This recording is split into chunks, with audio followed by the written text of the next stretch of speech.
15 अगस्त 1947 200 सालों की गुलामी सहने के बाद भारत अंग्रेजों के क्रूर शासन से आजाद हो चुका था। भारत आजादी की खुशी तो मना रहा था, लेकिन अंग्रेजों ने भारत को ये खुशी दर्द के साए में समेट कर दी थी। अंग्रेजों ने भारत के सीने पर एक लकीर खींचकर उसे हिंदुस्तान और पाकिस्तान में बांट दिया था। इस बंटवारे से कुछ लोगों को तो सरकारी कुर्सियां मिल गई, लेकिन करोड़ों लोगों को इस बंटवारे से सिर्फ जख्म मिले।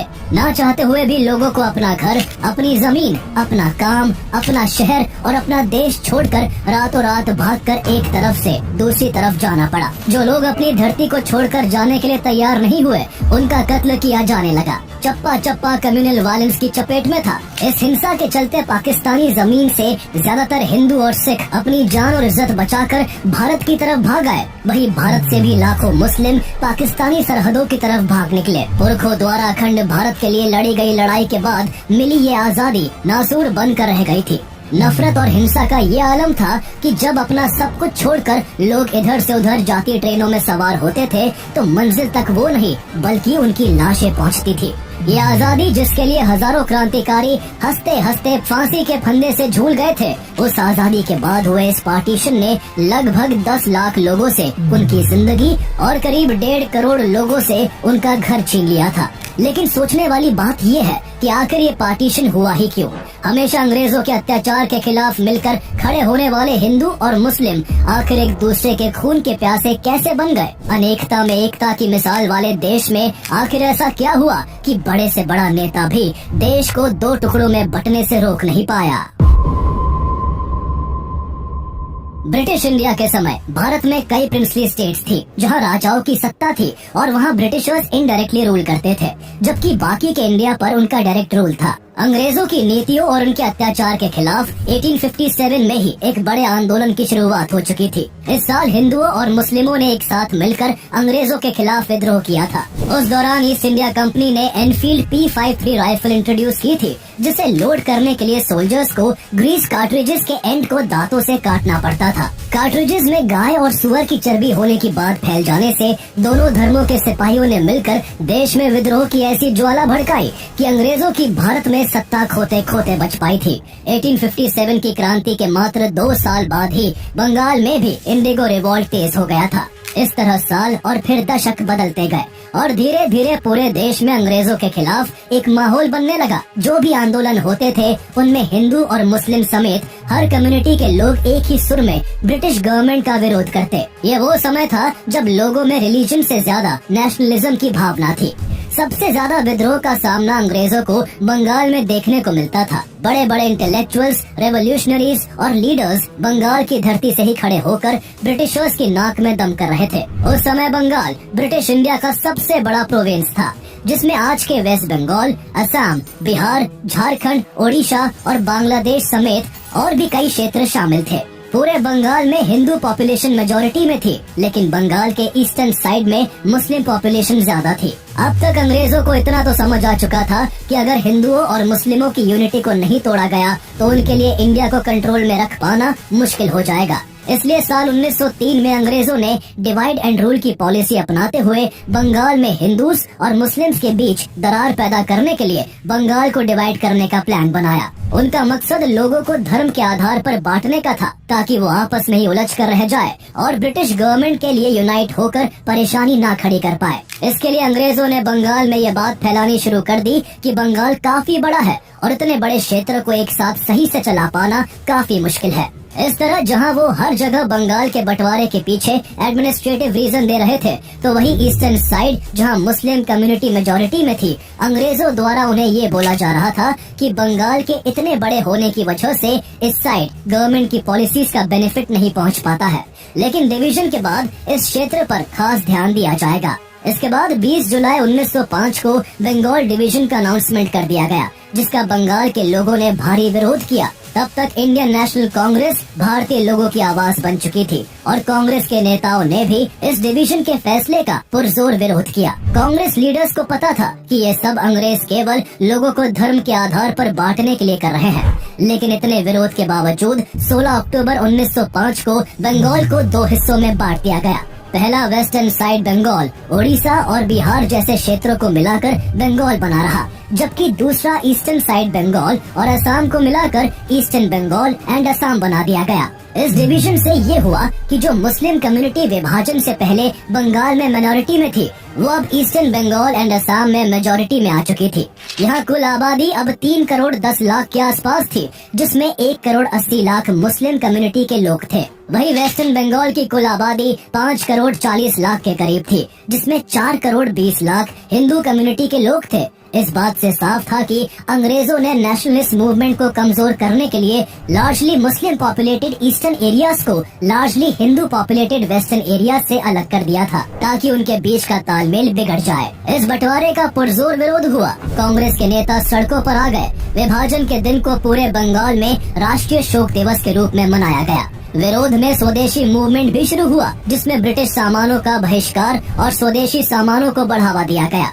धीरे धीरे यह आंदोलन पूरे देश में फैलने लगा। बाल गंगाधर तिलक ने इस आंदोलन का प्रचार बम्बई और पुणे में किया। वहीं अजीत सिंह और लाला लाजपत राय ने पंजाब और उत्तर प्रदेश में इस आंदोलन को फैलाने का काम किया।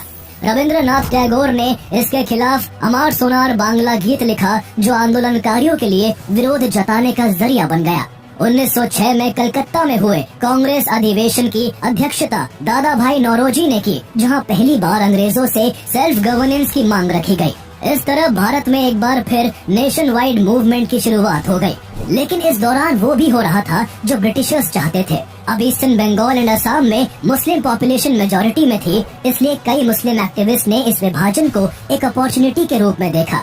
वो जिस तरह पहले कांग्रेस के साथ मिलकर अंग्रेजों का विरोध करते थे, इस बार उन्होंने ऐसा नहीं किया, बल्कि इसके ऑपोजिट कई मुस्लिम नेताओं ने अंग्रेजों का सपोर्ट करते हुए पार्टीशन के खिलाफ जारी मूवमेंट का विरोध किया। वो इस पार्टीशन से खुश थे, क्योंकि अब उन्हें लगता था कि ईस्ट बंगाल की वजह से उन्हें ज्यादा पॉलिटिकल और सोशल कंट्रोल मिलेगा। इस दौरान उनके अंदर एक और बात बिठाई गई कि कांग्रेस तो केवल हिंदुओं की पार्टी है, वो तो केवल हिंदुओं का पक्ष रखती है। ऐसे में ईस्ट बंगाल के मुस्लिम एक्टिविस्ट को लगने लगा था कि देश अगर आजाद हो भी गया तो सत्ता कांग्रेस संभालेगी और फिर हिंदुओं का ही राज होगा। इन विचारों ने उन्हें मुस्लिमों के रिप्रेजेंटेटिव के तौर पर एक सेपरेट मुस्लिम पार्टी बनाने के लिए प्रेरित कर दिया, जो मुस्लिम कम्युनिटी की आवाज को ब्रिटिश गवर्नमेंट के आगे रख सके। कांग्रेस भी ये सब भांप चुकी थी कि अंग्रेजों ने भेदभाव के गहरे बीज देश में बो दिए हैं, जिससे आंदोलन की दिशा भटक सकती है। इसलिए कांग्रेस के दिग्गज नेताओं ने बार बार साफ किया कि कांग्रेस पूरे देश की पार्टी है और कांग्रेस का सपना एक यूनाइटेड सेक्युलर इंडिया का है, जिसकी छतरी के नीचे हर मजहब के लोग मिलकर रहेंगे। कांग्रेस में जो मुस्लिम नेता थे, उन्होंने भी सबसे यही बात कही, लेकिन अब देर हो चुकी थी। अंग्रेजों का प्लान काम कर गया था और एक ही सुर में बोलने वाले नेताओं के बीच अब दरार पड़ चुकी थी। कुछ मुस्लिम नेताओं ने कांग्रेस के बराबर में मुस्लिम कम्युनिटी के रिप्रेजेंटेशन के नाम पर एक इंडिपेंडेंट ऑर्गेनाइजेशन बनाने का फैसला किया। इसके गठन के लिए सितंबर 1906 में लखनऊ में एक बैठक आयोजित की गई, जिसमें भारत के कई मुस्लिम प्रतिनिधियों ने भाग लिया। इस बैठक में पॉलिटिकल पार्टी के फॉर्मेशन पर विचार किया गया। इस दौरान सबसे बड़ा role all India Mohammedan educational conference AIMEC का था, जिसे सर सैयद अहमद खान ने 1886 में मुसलमानों को एजुकेशन देने के लिए बनाया था। इस ऑर्गेनाइजेशन को पॉलिटिक्स से दूर रखा गया था, लेकिन 30 दिसंबर 1906 को जब AIMEC का 20th सेशन ढाका में आयोजित किया गया, जिसमें लगभग 3000 डेलीगेट्स ने भाग लिया था, तो उन्होंने मिलकर AIMEC से पॉलिटिक्स पर लगा बैन हटा दिया। इसके बाद all India Muslim league AIML का फॉर्मेशन हुआ। इस नाम का सजेशन नवाब ख्वाजा सर सलीमुल्लाह बहादुर ने दिया था। इस तरह ऑल इंडिया मुस्लिम लीग का गठन हुआ, जिसके फाउंडर्स ख्वाजा सलीमुल्लाह, विकारुल मुल्क, सैयद अमीर अली, सैयद नबीउल्लाह, खान बहादुर गुलाम और मुस्तफा चौधरी थे। लीग के पहले ऑनरी प्रेसिडेंट सर सुल्तान मोहम्मद शाह बने। ऑल इंडिया मुस्लिम लीग अपने फॉर्मेशन के बाद कई पहलुओं पर काम करने में लगी हुई थी। एक तरफ उसके लीडर्स देश भर के मुसलमानों का समर्थन कांग्रेस से मुस्लिम लीग की तरफ शिफ्ट करने की कोशिश में लगे थे, तो दूसरी ओर ब्रिटिश गवर्नमेंट की गुड बुक्स में रहने के लिए मुस्लिम लीग के लीडर्स ब्रिटिशर्स के प्रति खूब वफादारी दिखा रहे थे। इसका असर ये हो रहा था कि लीग द्वारा जब भी मुस्लिम कम्युनिटी के हितों और अधिकारों के लिए कोई मांग उठाई जाती, तो अंग्रेज उस पर खास ध्यान देते थे। ऐसे में 1908 में मुस्लिम लीग ने अमृतसर में एक अधिवेशन आयोजित किया, जिसमें मुस्लिमों के लिए सेपरेट इलेक्टोरेट की मांग उठाई गई। इसके बाद ब्रिटिश गवर्नमेंट सुधार के नाम पर 1909 में मॉर्ली मिंटो रिफॉर्म्स लेकर आती है, जिसमें सेपरेट इलेक्टोरेट्स का सिस्टम लागू कर दिया गया। इसके तहत सिर्फ मुस्लिम लोग ही मुस्लिम कैंडिडेट्स के लिए वोट कर सकते थे। ये सब साफ तौर पर हिंदू और मुस्लिम कम्युनिटी के बीच की खाई को और भी गहरा करने के लिए किया गया था। यही से देश में कम्युनलिज्म बढ़ता चला गया और भारत में पहली बार रिलीजन के नाम पर पोलराइजेशन की शुरुआत हो गई। कांग्रेस ने मॉर्ली मिंटो रिफॉर्म्स का पुरजोर विरोध किया, लेकिन कुछ नहीं हो सका। मुस्लिम लीग ने सेपरेट इलेक्टोरेट हासिल करके न केवल कांग्रेस को एक डिप्लोमेटिक और आइडियोलॉजिकल हार दी, बल्कि इससे लीग ने भारतीय मुस्लिमों का भी भरपूर समर्थन हासिल किया। अब मुस्लिम कम्युनिटी की एक बड़ी तादाद को लगने लगा था कि मुस्लिम लीग ही उनके लिए ज्यादा बेनिफिशियल है। अंग्रेज भारत को हिंदू और मुस्लिम में बांटकर बहुत खुश थे और उन्हें अनुमान था कि अब देश की राजनीति किस दिशा की तरफ मुड़ चुकी है। इसका एक सबूत सेपरेट इलेक्टोरेट को लागू करने के बाद उस समय के वायसरॉय लॉर्ड मिंटो द्वारा अपने दोस्त को लिखे लेटर में देखने को मिलता है, जिसमें उन्होंने लिखा था कि हम सेपरेट इलेक्टोरेट बनाकर भारत में ऐसा घातक विष बो रहे हैं जिसकी फसल बहुत कड़वी होगी। साल 1911 में अंग्रेजों ने ईस्टर्न बंगाल और वेस्टर्न बंगाल को फिर से एक कर दिया, लेकिन बंगाल का बंटवारा करके उन्हें जो चाहिए था वो उन्हें मिल चुका था। लगातार हिंदू और मुस्लिम नेताओं के बीच बढ़ती इस खाई को पाटने के लिए एक मुस्लिम कांग्रेस लीडर मोहम्मद अली जिन्ना आगे आते हैं। जिस साल मुस्लिम लीग का गठन हुआ था, उसी साल जिन्ना ने कांग्रेस को ज्वाइन किया था। वो एक बैरिस्टर थे जो लंदन से पढ़कर आए थे। उनकी लाइफस्टाइल मुस्लिम ट्रेडिशन से बिल्कुल अलग थी। वो कट्टरपंथी मौलाना और मौलवियों के कड़े आलोचक थे और कांग्रेस की सेक्युलर आइडियोलॉजी के बहुत बड़े समर्थक थे। उनका मानना था कि देश में धर्म के आधार पर कोई भी भेदभाव नहीं होना चाहिए। भारत की आजादी के लिए वो कांग्रेस और मुस्लिम लीग में एकता करवाना चाहते थे, ताकि दोनों मिलकर एक साथ अंग्रेजों के खिलाफ आवाज बुलंद कर सके। इसके लिए दोनों तरफ तालमेल बिठाना जरूरी था। इसलिए जिन्ना कांग्रेस में रहते हुए साल 1913 में मुस्लिम लीग को भी ज्वाइन कर लेते हैं। अब कांग्रेस और मुस्लिम लीग के बीच जिन्ना एक ब्रिज की तरह बन गए थे। उन्हीं के प्रयासों से 1916 में मुस्लिम लीग और कांग्रेस का जॉइंट सेशन हुआ, जिसमें दोनों पार्टियों के बीच लखनऊ पैक्ट साइन हुआ। इस पैक्ट के तहत पॉलिटिकल पार्टीज ने रिलीजियस माइनॉरिटीज को प्रोविंशियल लेजिस्लेचर्स में पार्टिसिपेशन देने का फैसला किया। मुस्लिम लीग के लीडर्स ने भी इंडियन सोवरेनिटी के लिए कांग्रेस लेड मूवमेंट के साथ एकजुट होने पर सहमति जताई। क्योंकि जिन्ना का इस दौरान अहम रोल था और वो हिंदू मुस्लिम एकता की बातें करते थे, इस वजह से सरोजनी नायडू ने जिन्ना को ambassador of Hindu and Muslim unity का टैग तक दे दिया था। लेकिन उस वक्त ना तो उन्हें और ना किसी और को ये पता था कि आगे चलकर सब कुछ बदलने वाला है। लखनऊ पैक्ट से कांग्रेस के कई बड़े नेता खुश नहीं थे। उन्हें ये लगा कि कांग्रेस ने कहीं न कहीं इस पैक्ट के चलते अपने सेक्युलर प्रिंसिपल से कॉम्प्रोमाइज किया है। ये वो समय था जब कांग्रेस मुस्लिम लीग से कहीं न कहीं बैकफुट पर जा रही थी। इसी दौरान गांधी जी साउथ अफ्रीका से लौटकर कांग्रेस ज्वाइन कर लेते हैं। उन्होंने जब नॉन वायलेंस के मेथड से 1917 में बिहार में चंपारण सत्याग्रह किया तो लाखों लोगों के लिए वो आजादी की उम्मीद बन गए। उस दौरान 1919 में देश में खिलाफत मूवमेंट भी शुरू हो चुका था। इसे इंडियन मुस्लिम्स ने एलाइड पावर्स की उन नीतियों के विरोध में शुरू किया था जो वर्ल्ड वॉर 1 में ओटोमन एम्पायर की हार के बाद उस पर लागू की गई थी। गांधी जी ने इस मूवमेंट को हिंदू मुस्लिम यूनिटी के एक बड़े अवसर के रूप में देखा। उन्होंने कहा कि अगर कांग्रेस हिंदू मुस्लिम एकता की बात करती है तो खिलाफत मूवमेंट से उसे जुड़ना चाहिए। इसके बाद कांग्रेस भी इस मूवमेंट से जुड़ गई और कांग्रेस ने जगह जगह जाकर लोगों को इस मूवमेंट से जोड़ा। इस तरह एक बार फिर हिंदू और मुस्लिम नेताओं के बीच एकता देखने को मिली और दोनों पार्टियों ने अंग्रेजों के खिलाफ मिलकर आवाज उठाई। लेकिन जिन्ना ना तो खिलाफत मूवमेंट के सपोर्टर थे और ना ही वो गांधी जी के मेथड से खुश थे। 1920 में जब गांधी जी ने नॉन कोऑपरेशन मूवमेंट शुरू किया तो जिन्ना ने इसका खुलेआम विरोध किया। यहाँ तक कि इसके चलते इस साल जिन्ना ने कांग्रेस को भी छोड़ दिया। जिन्ना को लगता था कि गांधी जी का अप्रोच कम्युनल यूनिटी को कमजोर कर रहा है और ये तरीका मुस्लिम्स के इंटरेस्ट को प्रॉपर्ली रिप्रेजेंट नहीं करता। इसके बाद जिन्ना ने मुस्लिम लीग के प्रेसिडेंट के तौर पर काम करना जारी रखा, लेकिन वो तब भी हिंदू मुस्लिम यूनिटी को लेकर ही आगे बढ़ रहे थे। हालांकि 1922 में खिलाफत आंदोलन के खत्म होने के बाद पॉलिटिकल सिनेरियो फिर से बदल गया। कांग्रेस और मुस्लिम लीग के बीच फिर से खटास आ चुकी थी। इस बीच जहां मुस्लिमों के लिए मुस्लिम लीग एक ताकत बनकर उभर रही थी और कांग्रेस सेक्युलरिज्म की राह पकड़े हुए थी, ऐसे में देश में हिंदू महासभा और आरएसएस जैसे हिंदू नेशनलिस्ट ग्रुप्स भी मजबूती से हिंदुओं के अधिकारों की मांग उठा रहे थे। इस तरह देश में एक बार फिर से कम्युनलिज्म तेजी से बढ़ने लगा था। अब बात देश से ज्यादा अपने अपने धर्म के लोगों की सुरक्षा और अधिकारों की होने लगी थी। ये कम्युनलिज्म देश में तेजी से फैल रहा था। हिंदू मुस्लिम कम्युनिटीज के बीच म्यूचुअल ट्रस्ट अपने लोएस्ट पॉइंट पर पहुंच चुका था, जिसका बड़ा असर ये हुआ कि देश के कई शहरों में दंगे भड़क उठे।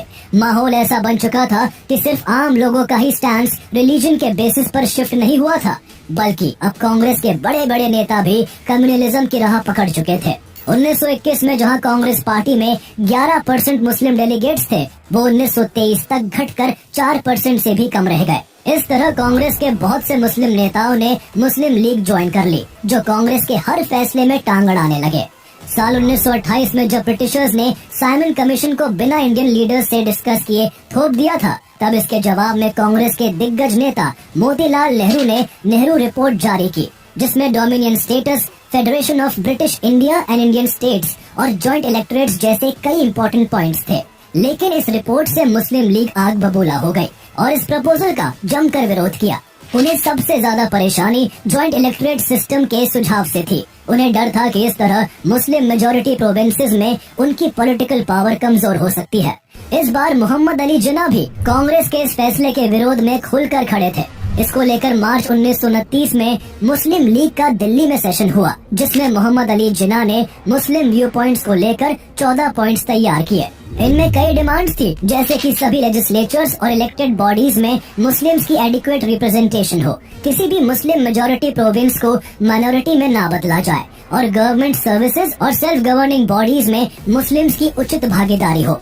इसके अलावा एक मांग ये भी थी कि सेंट्रल और स्टेट कैबिनेट्स में 1/3 मुस्लिम मेंबर्स हो और किसी भी लेजिस्लेचर में कोई बिल तभी पास हो जब 3/4 माइनॉरिटी कम्युनिटी उसे अपने हितों के खिलाफ ना माने। जिन्ना के ये डिमांड जिन्नास 14 पॉइंट्स के नाम से फेमस हुए, जो आगे चलकर मुस्लिम लीग के फ्यूचर एजेंडास की नींव बने। जिन्ना को उम्मीद थी कि कांग्रेस उनके इन सभी पॉइंट्स को तवज्जो देगी, लेकिन कांग्रेस ने उनके अमेंडमेंट्स को स्वीकार नहीं किया। इससे नाराज होकर जिन्ना ने आगे कोई भागीदारी करने से इनकार कर दिया और ये ऐलान भी किया कि अब वो इंडियन नेशनल कांग्रेस से कोई संबंध नहीं रखेंगे। उनका पॉलिटिक्स से अब मन ऊब चुका था, इसलिए 1930 में वो पॉलिटिक्स से किनारा करके लंदन चले गए। जिन्ना के बाद मुस्लिम लीग के प्रेसिडेंट अल्लामा इकबाल बने, जिन्होंने कभी सारे जहां से अच्छा हिंदुस्तान हमारा जैसा देशभक्ति गीत लिखा था। लेकिन वही अल्लामा इकबाल पहले ऐसे मुस्लिम लीग के नेता बने जिन्होंने 29 दिसंबर 1930 को पहली बार अपने भाषण के जरिए भारत में एक अलग मुस्लिम राज्य की मांग की। उन्होंने अपने भाषण में कहा कि Punjab, north west frontier province, Sindh और बलोचिस्तान को मर्ज करके एक सिंगल मुस्लिम स्टेट बना देना चाहिए। उनके इस बयान के बाद देश में 2 नेशन थ्योरी जोर पकड़ने लगी। इस मांग में एक चैप्टर चौधरी रहमत अली ने भी जोड़ दिया। उन्होंने 1933 में नाउ और नेवर नाम से एक पैम्फलेट लिखा, जिसमें उन्होंने इकबाल की जो Punjab, north west frontier province, Sindh और बलोचिस्तान को मर्ज कर सिंगल मुस्लिम स्टेट बनाने की मांग थी, उसमें उन्होंने कश्मीर का नाम भी जोड़ दिया और इन्होंने इन स्टेट्स को मिलाकर मुस्लिमों के लिए एक अलग देश पाकिस्तान बनाने की बात की। रहमत अली ने पाकिस्तान नेशनल मूवमेंट शुरू किया और फिर पाकिस्तान नाम से एक न्यूज़पेपर भी पब्लिश किया, ताकि इसके जरिए पाकिस्तान की मांग को हवा दी जा सके। इस तरह अब देश को 2 हिस्सों में बांटने की बातें देश की हवाओं में घुल गई। मुस्लिम लीग के लीडर्स ने ये प्रोपेगेंडा शुरू कर दिया कि हिंदुओं और मुस्लिमों का कल्चर बिल्कुल अलग अलग है और दोनों धर्म के लोग कभी एक देश के नहीं हो सकते, चाहे वो सदियों से साथ क्यों न रहते आए हो। यह थ्योरी मुसलमानों के बीच खूब लोकप्रिय हो रही थी, लेकिन कांग्रेस नेताओं ने इसका जमकर विरोध किया और ऐसी हर मांग को सिरे से नकार दिया। इसी दौरान 1935 में जिन्ना लंदन से वापस भारत आ गए, लेकिन इस बार वो अपनी सेक्युलर आइडियोलॉजी को पीछे छोड़कर आए थे। उन्हें देश में जो माहौल बनता दिख रहा था, उससे अब उनका स्टैंड भी यूनाइटेड सेक्युलर इंडिया से सेपरेट मुस्लिम नेशन की तरफ मुड़ चुका था। उनका कांग्रेस से मतभेद काफी बढ़ चुका था। वो गांधी जी को पहले से ही पसंद नहीं करते थे, वही अब जवाहरलाल नेहरू से भी उनकी दूरियां बढ़ गई थी। इसी बीच Britishers government of India act 1935 लेकर आते हैं, जिसका मकसद भारत की गवर्नमेंट के लिए फर्दर प्रोविजंस बनाने का था। ये एक्ट भारतीयों को ज्यादा पॉलिटिकल पावर और रिस्पॉन्सिबिलिटी देने की दिशा में एक इम्पोर्टेंट स्टेप था। 1937 में इसी गवर्नमेंट ऑफ इंडिया एक्ट के तहत कांग्रेस और मुस्लिम लीग जैसी पार्टियों के बीच प्रोविंशियल इलेक्शंस हुए, जिसमें मुस्लिम लीग को बुरी हार का सामना करना पड़ा।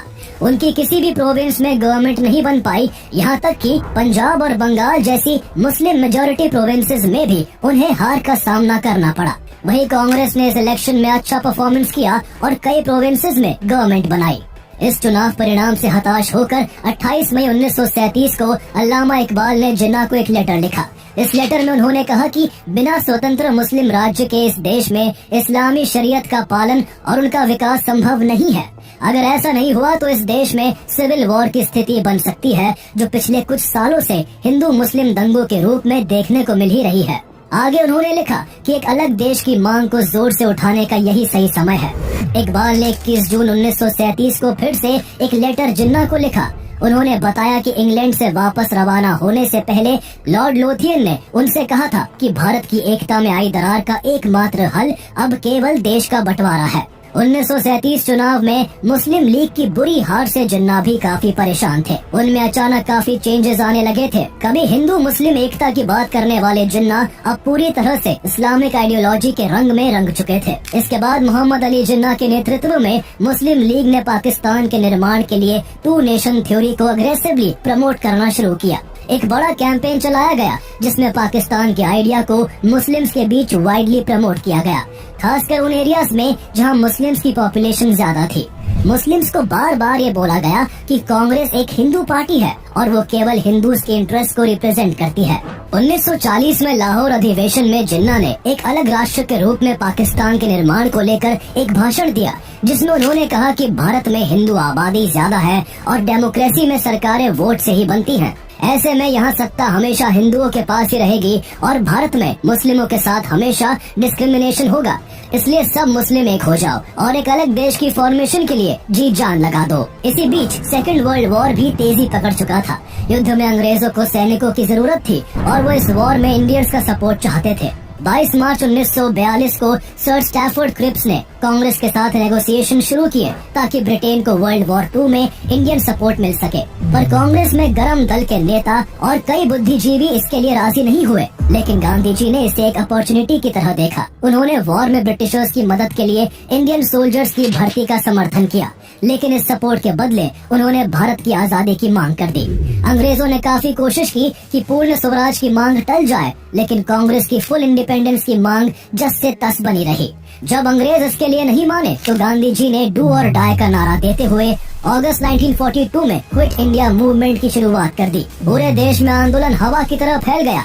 ऐसे में जहां देश की हर गली हर रास्ते पर ब्रिटिश राज के खिलाफ बगावत की चिंगारी भड़क रही थी, तब इस दौरान मुस्लिम लीग अंग्रेजों की नजर में अपने नंबर बनाने में लगी हुई थी। जिन्ना और मुस्लिम लीग ने ब्रिटिशर्स वॉर एफर्ट का अनकंडीशनल सपोर्ट किया और क्विट इंडिया मूवमेंट का खूब विरोध करते हुए मुस्लिम कम्युनिटी से भी इस आंदोलन का हिस्सा न बनने की अपील की। अंग्रेजों के लिए मामला साफ था।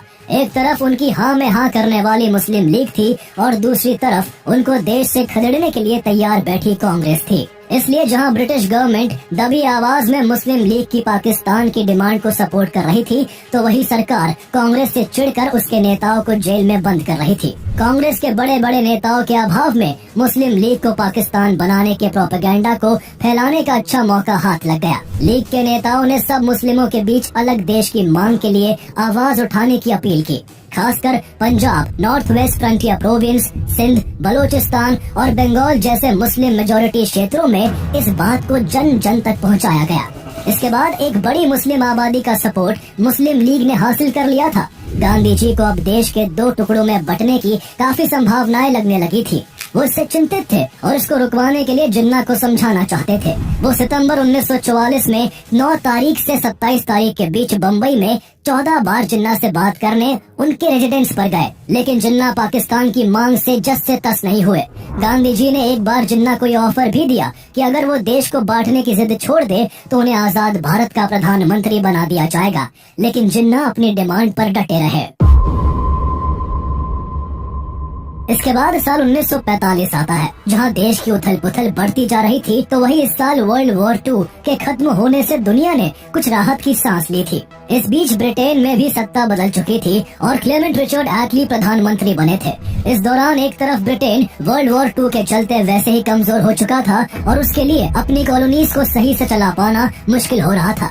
तो दूसरी ओर भारत में बढ़ते आंदोलनों ने ब्रिटिश गवर्नमेंट की नाक में दम कर रखा था। ऐसे में ब्रिटेन को मजबूरन भारत को आजाद करने के लिए मानना पड़ा। इसके बाद क्लेमेंट एटली ने इंडिया के लिए एक कॉन्स्टिट्यूएंट असेंबली बनाने और उसका कॉन्स्टिट्यूशन तैयार करने के उद्देश्य से मार्च 1946 में 3 सदस्यीय कैबिनेट मिशन को भारत भेजा। इस मिशन के सामने एक बड़ी चुनौती ये थी कि पावर ट्रांसफर किसको और कैसे की जाए।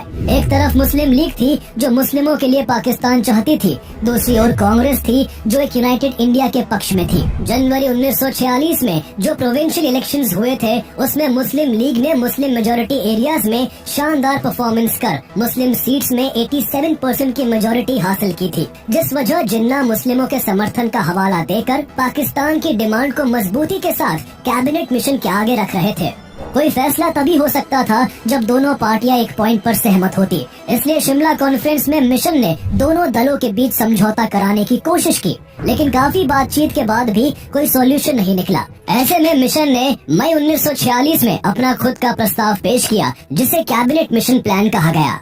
कैबिनेट मिशन प्लान के तहत इंडिया को आजादी बिना पार्टीशन के दी जानी थी। इस योजना के अनुसार प्रोविंसेस को 3 ग्रुप्स में बांटा गया था। ग्रुप ए में Madras, central provinces, UP, Bihar, Bombay और उड़ीसा शामिल थे, जहां हिंदू पॉपुलेशन मेजोरिटी में थी। वही ग्रुप बी में Punjab, Sindh, north west frontier province और बलोचिस्तान को रखा गया, जबकि ग्रुप सी में बंगाल और असम थे। ग्रुप बी और ग्रुप सी में मुस्लिम पॉपुलेशन की मेजोरिटी थी।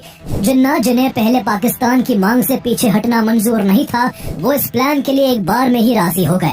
इस योजना में उन्हें पाकिस्तान से भी ज्यादा फायदा नजर आ रहा था, लेकिन कांग्रेस ने इस प्लान को रिजेक्ट कर दिया, क्योंकि कांग्रेस को हिंदू मुस्लिम मेजोरिटी के आधार पर प्रोविंसेस की ग्रुपिंग मंजूर नहीं थी। कांग्रेस इस योजना में बदलाव चाहती थी, जबकि जिन्ना इस प्लान में जरा सा भी चेंज नहीं चाहते थे। जहां दोनों पार्टियों के एक पॉइंट पर एग्री न होने से ये प्लान भी फेल हो गया, तो वही इसके बाद भी ऐसी बहुत सी चीजें हुई जिसने दोनों पार्टियों के बीच तनाव बढ़ा दिया। जिन्ना हर हाल में एक अलग मुल्क चाहते थे और जब उन्हें लगा कि आसानी से बात नहीं बनेगी, तो उन्होंने पाकिस्तान की डिमांड को लेकर पूरे देश के मुस्लिम्स को जोरदार तरीके से आगे आने को कहा। जिन्ना ने 16 अगस्त 1946 को डायरेक्ट एक्शन डे का ऐलान कर दिया, जिसका मकसद पाकिस्तान के फॉर्मेशन को लेकर ब्रिटिश गवर्नमेंट और कांग्रेस पर प्रेशर डालना था। उन्होंने अपने भाषण में कांग्रेस को धमकाते हुए कहा कि हम युद्ध नहीं चाहते, पर अगर आप युद्ध चाहते हैं तो हमें ये मंजूर है।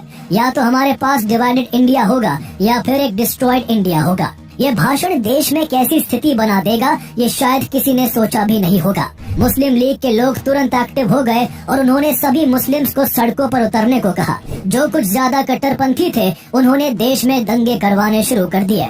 इसकी शुरुआत सबसे पहले कैलकाटा से हुई। उस समय हुसैन सुहरावर्दी बंगाल के मुख्यमंत्री थे, जो मुस्लिम लीग के नेता भी थे। उन्होंने अपने पद का गलत फायदा उठाते हुए मुस्लिम कट्टरपंथियों को कैलकाटा में हिंदुओं को मारने की खुली छूट दे दी। कैलकाटा में हिंदू पॉपुलेशन मेजोरिटी में थी, इसलिए मुस्लिम लीग हिंदुओं को मारकर या भगाकर कैलकाटा से खाली करना चाहती थी, ताकि कैलकाटा में मुस्लिम आबादी ही बचे और कलकत्ता पाकिस्तान का हिस्सा बन जाए। हुसैन सुहरावर्दी ने पुलिस के भी हाथ बांध दिए ताकि कोई बीच बचाव के लिए न आ सके। इसके बाद कलकत्ता ने अपने इतिहास का सबसे बुरा दिन देखा। वहाँ बड़े पैमाने पर खून खराबा होने लगा। पहले ही दिन हजारों हिंदू मारे गए, जिसके जवाब में हिंदू गुट भी यूनाइट होकर रिटेलिएट करने लगे।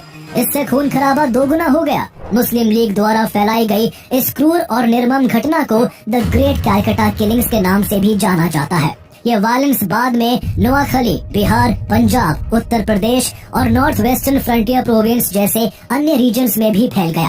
हर तरफ मार काट का मंजर था। मजहब के नाम पर ब्रूटल वायलेंस ने देश के विभाजन की डिमांड को और भी मजबूत कर दिया था। जवाहरलाल नेहरू और सरदार पटेल जैसे कांग्रेस के बड़े नेताओं को भी अब लगने लगा था कि ऐसी क्रूर हिंसाओं से तो अच्छा ही है कि देश 2 टुकड़ों में बट जाए। भारत में ऐसी बढ़ती हिंसाओं और कांग्रेस और मुस्लिम लीग के एकमत न होने से ब्रिटेन के प्राइम मिनिस्टर क्लेमेंट एटली बहुत फ्रस्ट्रेट हो चुके थे। वो जल्द से जल्द इंडिया को फ्री करना चाहते थे। उन्होंने साफ कहा कि 30 जून 1948 तक सभी ब्रिटिशर्स भारत को छोड़ देंगे। उसके बाद देश में जो भी होगा उनकी जिम्मेदारी नहीं होगी। 30 जून 1948 तक हर हाल में भारत की सत्ता भारतीयों को सौंपने के निर्देश के साथ भारत के नए वायसरॉय के रूप में लॉर्ड माउंटबेटन को भारत भेजा गया। ऐसे नाजुक हालातों में माउंटबेटन 22 मार्च 1947 को भारत आए। 1947 में उन्होंने डिकी बर्ड प्लान नाम से एक योजना दोनों पार्टियों के सामने रखी, लेकिन दोनों पार्टियों के बीच तब भी सहमति नहीं बनी। इसके बाद लॉर्ड माउंटबेटन ने एक नया प्लान पेश किया, जिसे जून 3 प्लान या माउंटबेटन प्लान के नाम से जाना गया। ये प्लान भारत की आजादी के लिए लास्ट प्लान था। इस प्लान के हिसाब से देश को डिवाइड करके 2 इंडिपेंडेंट नेशंस इंडिया और पाकिस्तान में बांटना था। दोनों नेशंस को ऑटोनॉमी और सोवर्निटी दी जाती, यानी वो अपने इंटरनल और एक्सटर्नल मैटर्स पर पूरा कंट्रोल रख सकते थे। साथ ही दोनों नेशंस को अपना कॉन्स्टिट्यूशन बनाने का अधिकार था।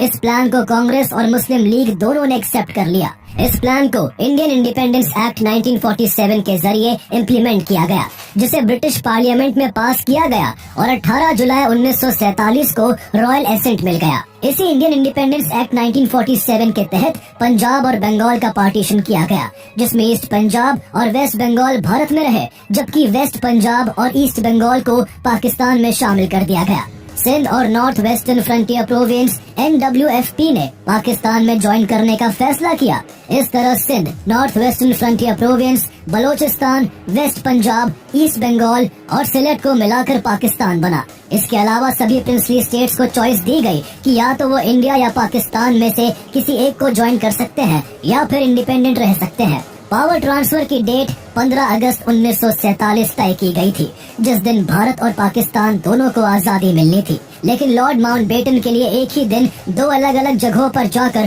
पावर हैंडओवर करना पॉसिबल नहीं था।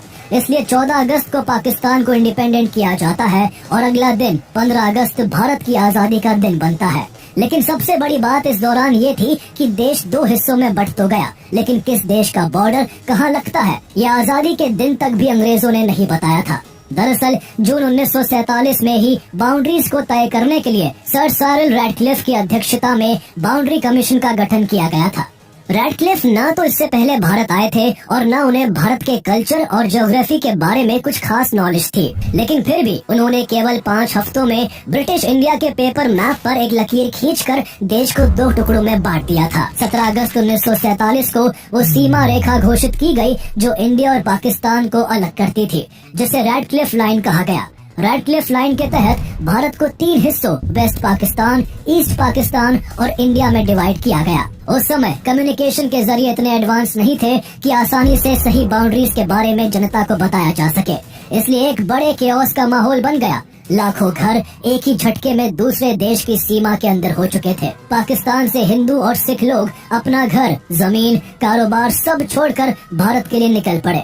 वही लाखों मुस्लिम लोग भी अपना सब समेटकर भारत से पाकिस्तान जाने लगे। लेकिन लोगों के लिए एक जगह से दूसरी जगह जाना लगभग मौत के दरिया को पार करने जैसा था, क्योंकि हर तरफ कम्युनल राइट्स का मंजर था। मार काट और खून खराबा आम बात बन चुकी थी।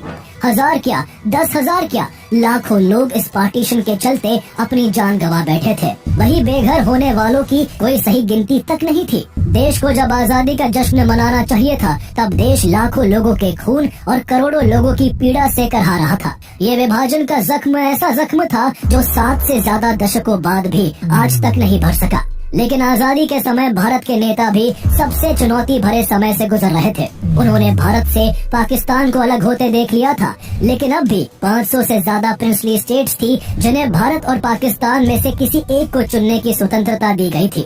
सरदार वल्लभ भाई पटेल ने देश के इतिहास में इन स्वतंत्र रियासतों को एकजुट करने का सबसे महत्वपूर्ण काम किया।